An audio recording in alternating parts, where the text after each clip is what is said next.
Graça e paz, igreja querida. Feliz ano novo para todos vocês. Antes de começarmos, eu queria agradecer a vocês, queria agradecer à liderança da igreja, todo pastor Seni, pastor Bruno, toda essa família da Vida Nova, pela oferta maravilhosa que vocês mandaram para lá, para as crianças da Casa de Maria e Marta. Quero dizer para vocês que a cesta básica foi invejável. Teve até bacalhau. Cada cesta básica teve bacalhau. Vocês podem achar que não é muita coisa, mas lá no Brasil, bacalhau é comida finíssima para o Natal. Então, este ano, vocês pagaram o bacalhau.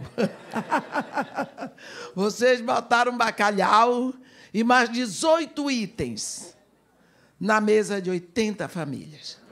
Então, louvado seja Deus pela vida de vocês. Nós agradecemos a vocês.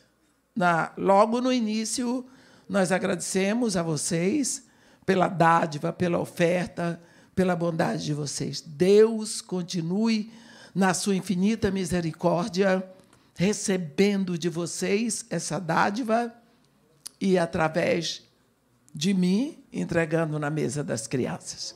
Muito obrigada. Eu queria, nesse momento, convidá-los a abrir a Bíblia em Gênesis 12. Nós vamos ler os 3 primeiros versículos. Hoje nós vamos falar sobre resiliência. Eu acho que é o que nós estamos precisando, começando este ano como brasileiros. Resiliência. Ora, disse o Senhor a Abraão: sai da tua terra, da tua parentela, da casa do teu pai, e vai para uma terra que eu te mostrarei. Farei de ti uma grande nação, e te abençoarei e engrandecerei o teu nome. Sê tu uma bênção. Abençoarei os que te abençoarem, amaldiçoarei os que te amaldiçoarem. Em ti e na tua descendência, benditas serão todas as famílias da terra. Quando nós lemos isso aqui, nós vamos observar que Deus sempre nos coloca numa situação em que nós temos que escolher. Precisamos escolher. Porque as nossas escolhas, todas elas têm consequências. Se nós não escolhermos, sempre vamos ser vítimas. Achar que fizemos porque alguém escolheu errado para nós. Então, é preciso escolhermos e, na hora da consequência, saber: eu escolhi errado. Então, nós aprendemos em didática que, através de erros e acertos, é que se dá a aprendizagem. Aqui, quando Deus diz para Abraão: sai da tua terra, da tua parentela, deixa a casa dos teus pais, vai para uma terra que eu te mostrarei. Deus não disse para Abraão qual era a terra. Abraão estava num momento tão bom da vida dele. Porque o pai dele tinha morrido, Terá, e ele era agora o príncipe semita. Ele era a maior autoridade na tribo de Sem. O irmão dele, Harã, tinha também morrido e deixou o sobrinho Ló para ele criar. Abraão podia pensar: mas aqui eu tenho todos os meus rebanhos, todo o meu conforto, a terra, essa terra toda aqui ficou para mim, eu tenho uma esposa linda, todos os meus rebanhos. Eu vou sair daqui para um lugar que eu não sei nem onde é, nem qual é. Mas Deus disse para ele: em ti e na tua descendência, benditas serão todas as famílias da terra. Ele pensou: esta terra, todas as famílias da terra. Ele disse: eu vou. Ele escolheu. Mas ele podia não ter ido. E nós vamos ver depois quantas coisas aconteceram, quantas dificuldades vieram. E ele permaneceu, ele não voltou para a terra dele. Por quê? Porque ele havia feito uma escolha. Ele havia feito uma escolha crendo na palavra de Deus, do que Deus tinha dito para ele. Eva, quando Deus falou de toda árvore do jardim, comerás livremente, menos uma. Mas o diabo veio e disse, não morrerás. Eva ouviu a voz de Deus de um lado e a voz do diabo da outra. Aí ela tinha que escolher. Ela não foi forçada pelo diabo, nem foi forçada por Deus. Ela estava livre para escolher, porque quando Deus botou lá no Éden, ele botou para escolher. Ele botou a árvore do conhecimento do bem e do mal e a árvore da vida. Ele podia não ter posto, mas ele disse, não, vou botar para eles escolherem. Eles têm o direito de escolher. Não foram forçados. E eles resolveram seguir a voz do diabo. Parece que as coisas do mundo são mais contundentes, são mais atraentes. Elas despertam a nossa atenção e o nosso desejo, não é? Às vezes nós estamos fixos no glamour das coisas do mundo que atraem a nossa atenção. Eva escolheu errado. Quando no capítulo 13 de Gênesis, no versículo 14, Deus diz a Abraão, depois que Abraão se separou de Ló, Deus disse para ele, ergue os olhos, Abraão, e olha desde onde estás para o norte, para o sul, para o oriente e para o ocidente. Porque toda esta terra que vês, eu te darei a ti e a tua descendência para sempre. Olha, o que tu vês será teu. Só o que tu vês. Será quantos quilômetros para frente ele viu? Só o que tu vês. Existem muitas formas de vermos. Para nós que somos brasileiros, entrar um ano vendo o que nós estamos vendo é difícil. É muito difícil. Mas o que você está vendo? Porque é só o que você está vendo que vai ser seu. Isso é a palavra de Deus. Eu me lembro que ano passado, o pastor Jeremias Pereira me perguntou, Edmeia, o que você acha que está acontecendo aí? O que vai acontecer? Eu disse, pastor, eu não sei. Mas ele disse, não, diga o que você acha. Pastor, eu só consigo ver muita confusão e muita dor. Era só o que eu via. Tinha tanta gente achando, porque um não sobe a esplanada e outro não desce, e um vai morrer, e outro não sei o que. Era tanta mentira. Eu só conseguia ver muita confusão, muita lágrima, muita dor e uma grande oportunidade para a igreja. Só isso. Só isso. Mas quando eu olho para nós, eu não vejo como o Filho de Deus pode estar metido fazendo propaganda eleitoral contrária. Porque qual é o evangelho que nós estamos pregando? Afinal de contas, o que foi que Jesus Cristo nos mandou fazer? Eu fui chamada a atenção porque a primeira-dama estava atrás de mim para eu ir numa reunião de oração lá no Planalto. E eu disse, eu não posso ir. Disseram, você está esnobando? Eu não estou esnobando. Eu estou fazendo a minha obrigação. Eu estava em Nepomuceno. Sabe onde é? Depois de Lavras. Era aniversário da cidade, um programa marcado há um ano para eu ir lá inaugurar o Centro Social Daniel Veiga, da Igreja Presbiteriana. Eu ia fazer a inauguração do centro e o aniversário da igreja, fora o Congresso das Mulheres no final de ano. Agora eu ia deixar tudo lá marcado um ano para poder ir para Brasília para uma reunião de orações. Eu disse, eu não vou, não. Eu disse, infelizmente, eu não posso ir. Porque se eu tenho um compromisso marcado aqui, o que eu posso fazer é o seguinte, enquanto você está orando em Brasília, eu aqui levanto um clamor com a igreja. Na outra semana fui criticada. Eu disse, olha, eu respeito todas as pessoas. Respeito o presidente, respeito a esposa dele, eu a conheço, assim, da igreja. Mas eu não posso desfazer um compromisso na igreja para ir atender uma reunião em Brasília. Isso é muito chique. Isso é para a pessoa que tem grandes ministérios, que pode estar tomando um avião aqui e outro ali. Eu não posso fazer isso, não. Eu não consigo, meus irmãos, eu não consigo ver que é isso que se deve fazer.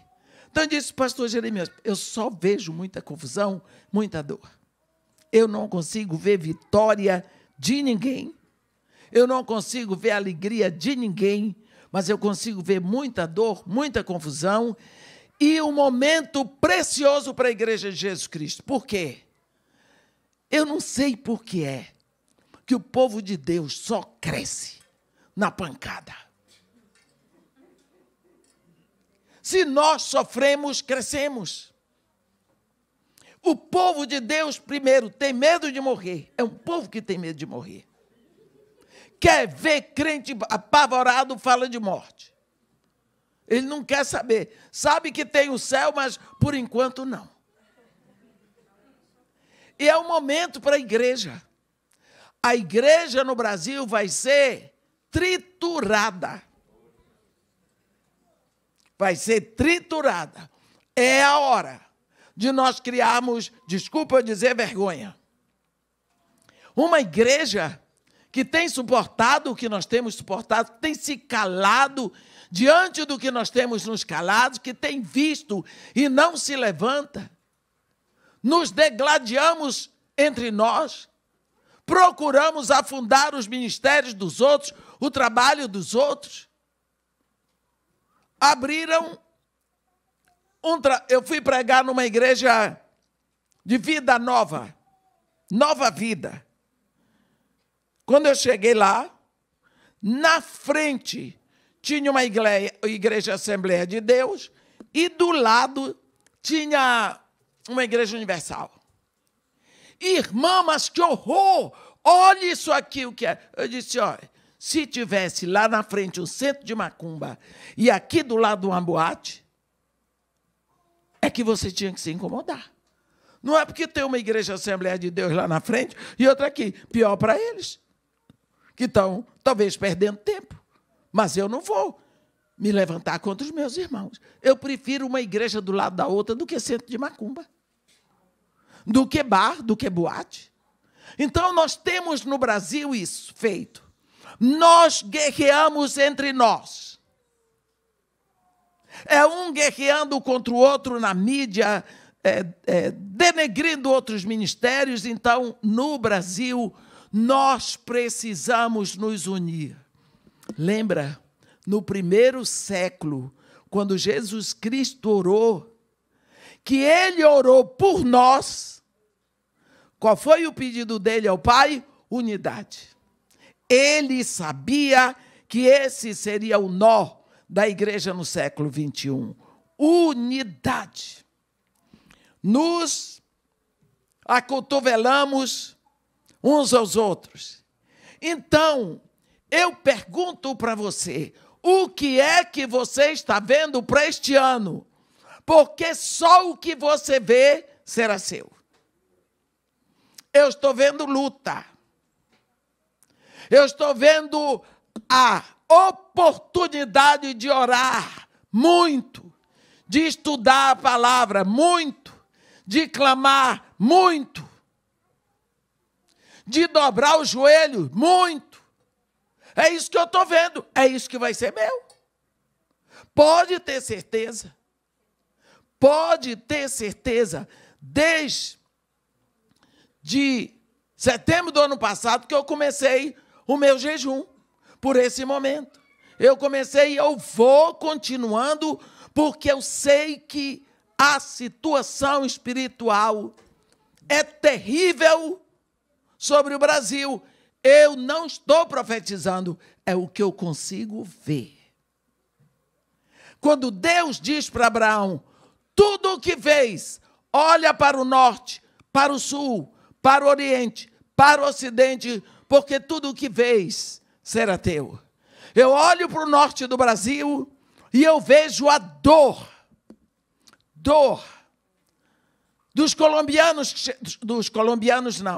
dos venezuelanos que estão lá, engenheiros, pedintes na rua, vivendo de esmolas. Eu vou lá porque eu sou de lá. Eu nunca tinha visto tanto mendigo na rua como eu vi em Santarém do Pará antes de vir para cá. Eu olho para o sul, eu vejo os argentinos, que eu não sei como ainda tem argentino lá na Argentina. Vagaram tudo para o Brasil para chegar aqui e encontrar isso que encontraram. De passo, nas praias do sul, para vender água. Porque a América do Sul agora está toda na mesma visão. Eu olho para o leste do Brasil, os pais vendendo as filhas, lá pelo Nordeste, vendendo crianças para sexo imoral, para os turistas que chegam, vendendo por um prato de comida, por uma quentinha. Isso é uma situação que vem se arrastando no Brasil há muito tempo. Eu sei, meus irmãos, porque meu marido era engenheiro da Petrobras, trabalhava no campo de petróleo, e quando chegava o carro da Petrobras trazendo as quentinhas, aquelas menininhas de 8, 9 anos estavam ali para entregar o corpo por uma quentinha. E há quem compre, e há quem troque. E para o oeste do Brasil, lá para as plagas de Mato Grosso do Sul, a situação do Brasil já há muito tempo que geme, que precisa de uma solução. Mas a solução que nós temos, só Deus pode trazer. E enquanto a igreja do Brasil não acordar, essa situação vai piorando. E por enquanto a igreja do Brasil só tem pensado em enriquecimento financeiro, grandes ministérios, líderes que se ocupam de ter milhares de seguidores, que vestem as roupas do Hugo Boss, e o sapato do cromo alemão, e o relógio da Apple de não sei que das quantas, e tudo do melhor que o mundo pode dar. Esses são 90% dos líderes das igrejas. É assim que a igreja está. Desde que eu estou há mais de 30 anos no Morro Dona Marta, nenhum trabalho social foi levantado ali, além do meu. Nenhum.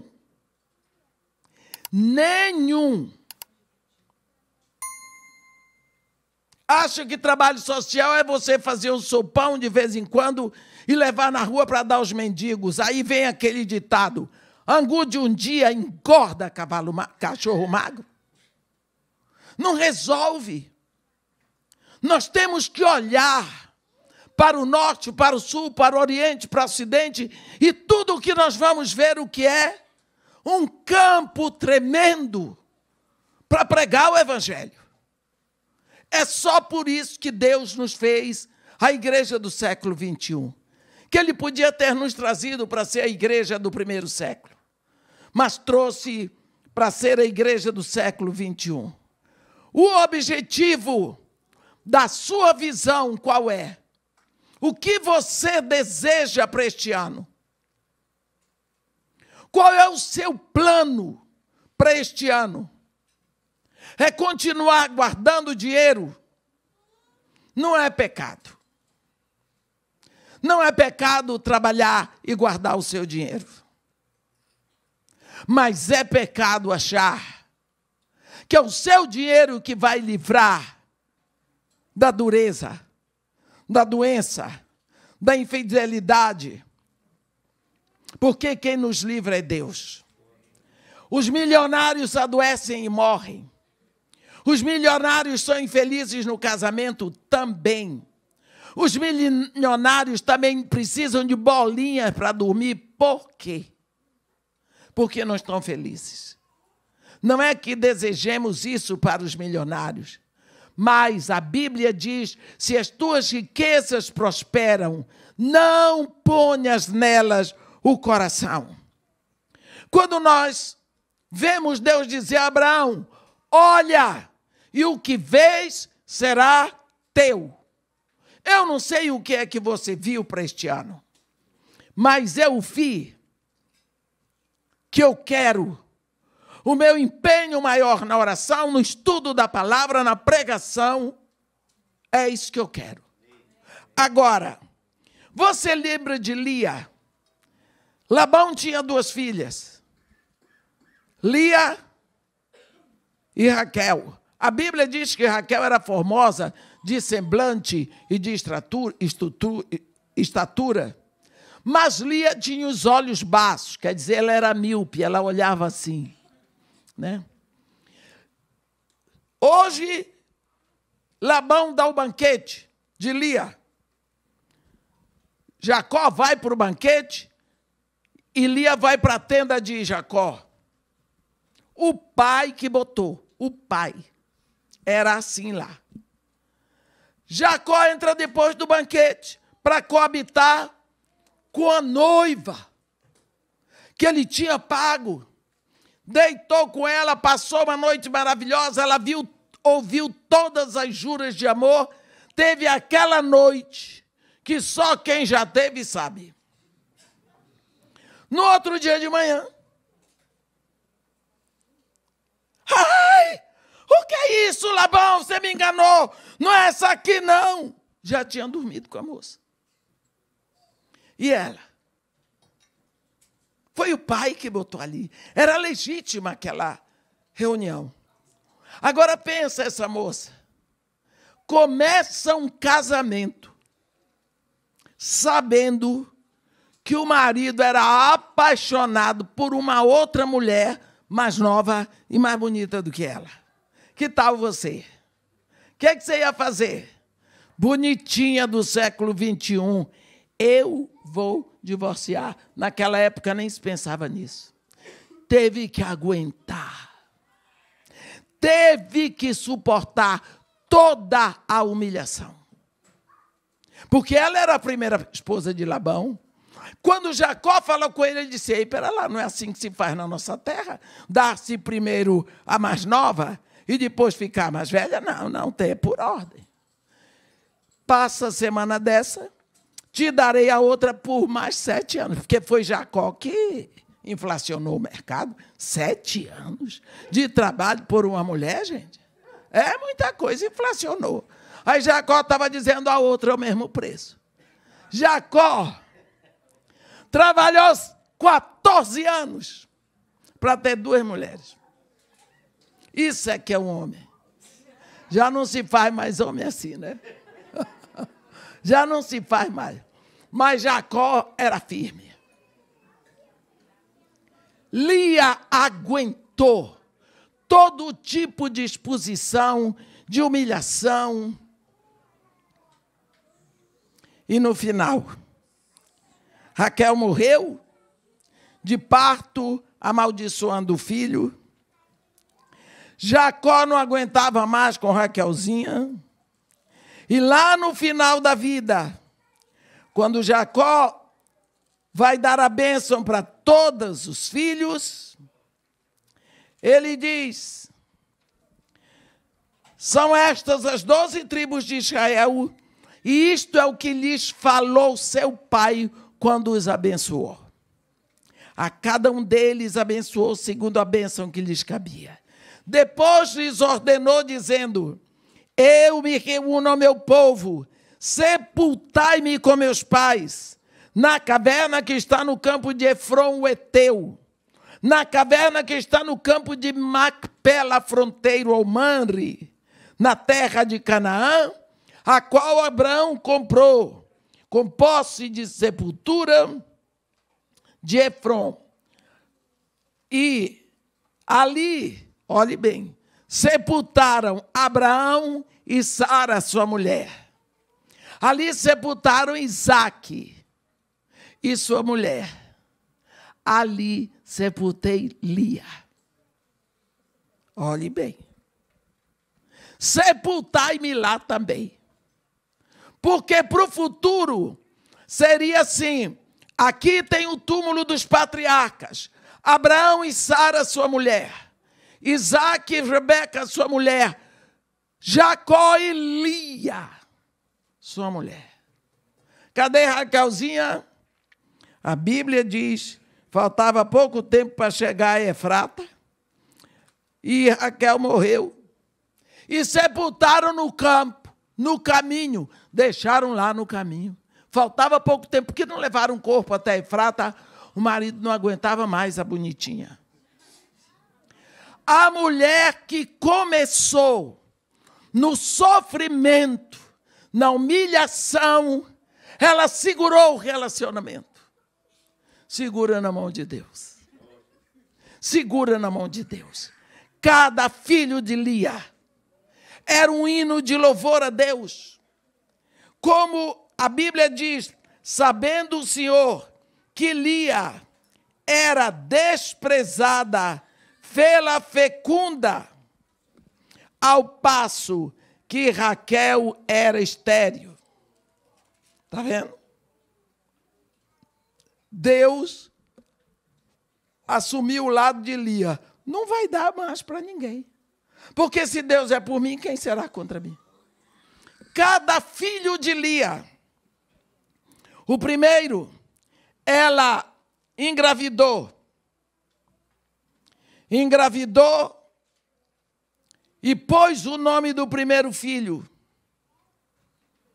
Pôs o nome do primeiro filho, Simeão, Rúben, porque disse: o Senhor é o Deus dos preteridos. O Senhor é o Deus dos desprezados. Botou o nome dele Rúben. Quando nasceu o segundo filho, Simeão, o Senhor é o Deus que lembra dos pobres. Deu o nome dele Simeão. Aí o terceiro, Levi, é o Deus que une o marido à sua esposa. Deu a ele o nome de Levi. E o quarto, Judá.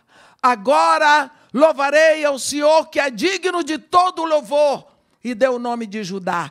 Cada filho de Lia era um tributo de louvor a Deus, porque ela sabia que quem dava o filho é Deus. No final, quem teve vitória? Lia. Começou um casamento que ninguém podia dizer que ia dar certo. Isso significa resiliência. Isso significa saber lutar com as armas certas. Quantas vezes nós esquecemos que para lutarmos temos que ter na mão as armas certas. Agora, quando nós pensamos tantas pessoas na Bíblia que têm sido resilientes, e nós, logicamente, não vamos falar todas elas, porque falaríamos a noite toda. Mas nós vemos Josué. Vocês se lembram? Naquele momento que ele precisava de tempo para terminar uma guerra. Lá no capítulo 10 do livro de Josué, versículo 12, ele precisava de tempo e o dia estava declinando. Ele mandou o sol parar. E mandou a lua parar. E pararam. Vocês sabiam, eu estava lendo sobre isso. A ciência prova que houve um dia mais longo na história. E os cientistas fizeram uma exposição sobre isso. Eu estava lendo num livro, numa revista científica que estava naquelas bolsas que ficam nas cadeiras do US Airways. Não tinha nada para ler, eu peguei aquele bicho velho ali e comecei a ler, e foi interessante. Sabe que tem um cientista cristão que prova que se tivesse parado só o Sol e a Lua, teria acontecido uma hecatombe universal, porque o universo estava todo em movimento. Se parasse só o Sol e a Lua, todos os astros teriam colidido. Então, esse cientista prova que Deus parou o universo todinho. Para poder parar o Sol e a Lua, Deus parou o universo todinho por causa de um homem que tinha que acabar a sua luta. Olha, o homem que queria completar uma batalha, não queria deixar para depois, queria fazer o que Deus tinha mandado ele fazer. Não é? Quando Deus chama Abraão, chama Moisés, lá nas campinas de Moabe, em Pisga, sobe Moisés, vem aqui. Eu estava falando para minhas crianças sobre isso, e o menino, e eu ainda brinquei com eles, eu digo, Moisés é o único homem que foi a pé para o próprio funeral, porque ele que subiu para morrer lá em cima. O menino disse para mim, tia, ele sabia que ia morrer lá em cima? Eu disse, creio que sim. E Deus chamou para ele subir para morrer. Eu disse, foi. O menino olhou assim e disse, eu não ia. Eu não ia. Achei tão natural, não é? A resposta dele, porque criança diz as coisas. Criança diz. Outro dia me perguntou se eu só tinha aquela blusa. Tia, a senhora só tem essa blusa? Eu disse, não, eu tenho duas iguais. Eu tenho. Eu ganhei duas iguais. Eu tenho duas iguais. E cadê a outra? Eu disse, está lá em casa.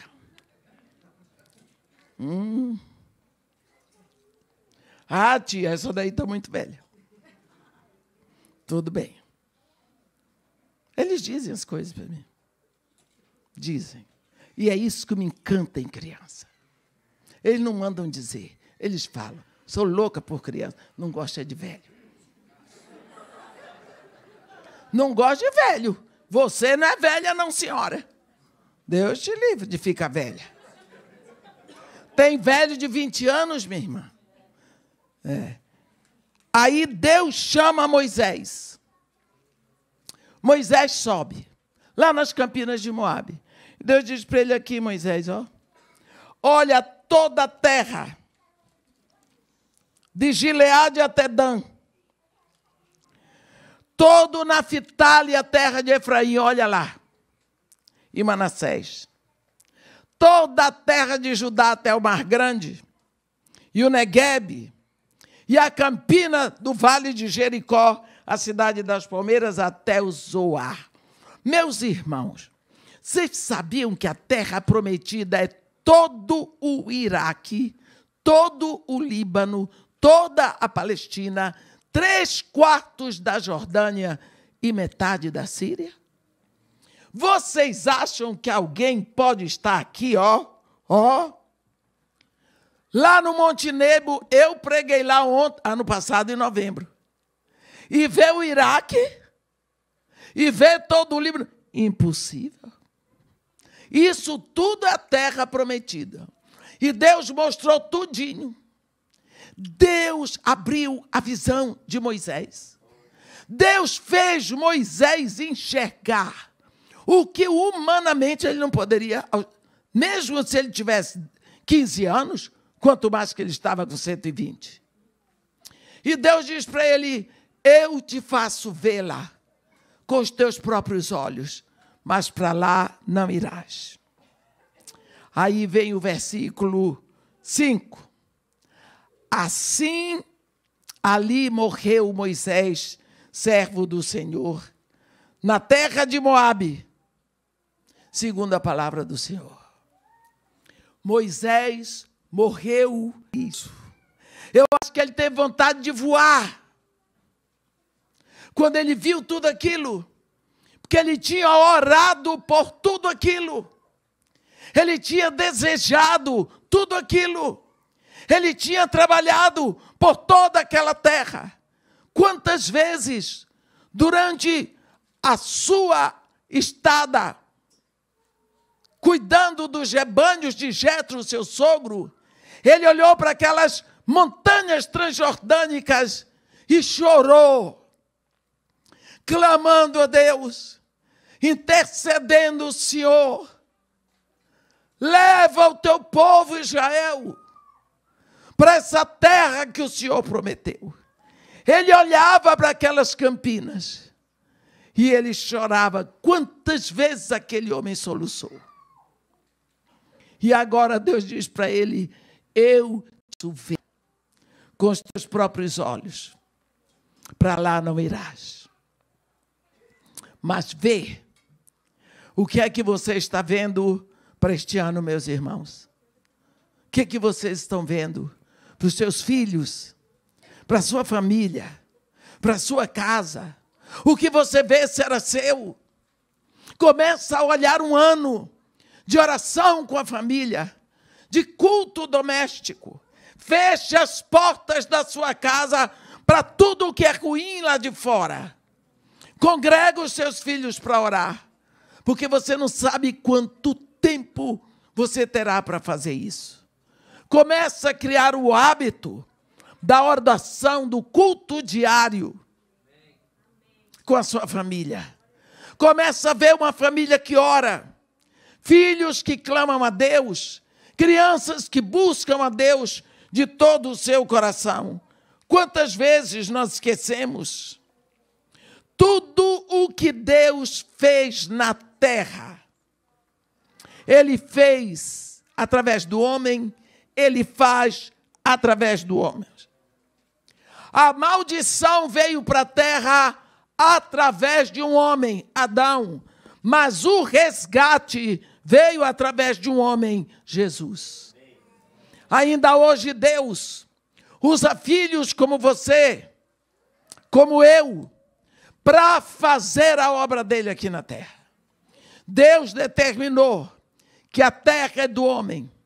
O trabalho todo que nós temos para fazer aqui precisa de resiliência, precisa de determinação, precisa de coragem, precisa de desejo de fazer. E então as coisas vão acontecer. Às vezes, nós esquecemos que para concluirmos qualquer trabalho aqui, nós precisamos ter o nosso sonho empenhado ali. Sonho. Ano passado, no início do ano, eu disse para Deus: Senhor, eu quero no final do ano te entregar um buquê de 600 flores, 600 pregações. Entreguei um de 780. Este ano eu quero mais de 1000. Enquanto Deus não me levar aqui da terra, eu quero pregar essa palavra. Porque é a única coisa que eu posso fazer. E a única coisa que Deus me chamou para fazer. Então, o que eu peço a vocês, meus irmãos, o que você está olhando? Para onde você está olhando? Se você olhar para os seus filhos, quem é que está orando por eles? Se você olhar para a sua casa, quem está orando pelo seu lar? Meu irmão, olhe para a sua esposa do seu lado na igreja. Quem está orando pelo relacionamento de vocês? Quem criou esse relacionamento? Marido e mulher, foi Deus. E Ele criou antes do pecado. E Ele criou sabendo o que vocês iam fazer. E antes do pecado, nada disso era vergonhoso. Foi feito para a glória de Deus. Continue orando com sua esposa. Antes e depois da união de vocês, vocês entendem o que eu estou dizendo. Agradeça a Deus que uniu vocês. Agradeça a Deus que você tem sua esposa, que você tem seu marido, que você tem seus filhos. Agradeça, porque você não sabe até quando você terá. Você entrou o seu ano com sua família. Quantos casais começaram o ano de 2022 e não terminaram? Seja pela Covid ou não, mas nós só podemos olhar para o norte, para o sul, para o oriente e para o ocidente da nossa família e desejar que a vontade de Deus seja feita. Mas durante toda a confusão, durante todas as dificuldades, os impedimentos aparentes, nós precisamos ser resilientes, crer, trabalhar, confessar a nossa fé em Jesus Cristo e andar. Amém? Abraão, tudo que vês será teu e da tua descendência para sempre. Ó Senhor Deus, nosso Pai, hoje nós queremos, reunidos aqui, proclamar a tua autoridade sobre a nossa vida, sobre a nossa casa, sobre a nossa família, sobre o nosso futuro. Proclamamos que tu és o único Deus do universo, o único Deus criador de todos os confins da terra. Louvado seja o teu nome, porque pela tua graça, pela tua bondade, pelo teu divino poder, tu nos chamaste numa filiação em Cristo. Agora, ó Pai, quando nós olhamos para 12 meses em nossa frente, temos tanta esperança, mas tudo está na mão. Te agradecemos, ó Pai, porque sabemos que só Tu és Deus, porque nós não temos autoridade sobre o futuro, mas Tu tens. Portanto, ó Pai querido, em nome de Jesus, nós te pedimos pela tua misericórdia, toma a nossa casa, toma a nossa família, toma a tua igreja aqui nos teus braços eternos. Abençoa e guarda, faz resplandecer o teu rosto sobre todos nós e dá-nos a tua paz. Nós te agradecemos por esse ajuntamento diante de ti. Em nome de Jesus. Amém.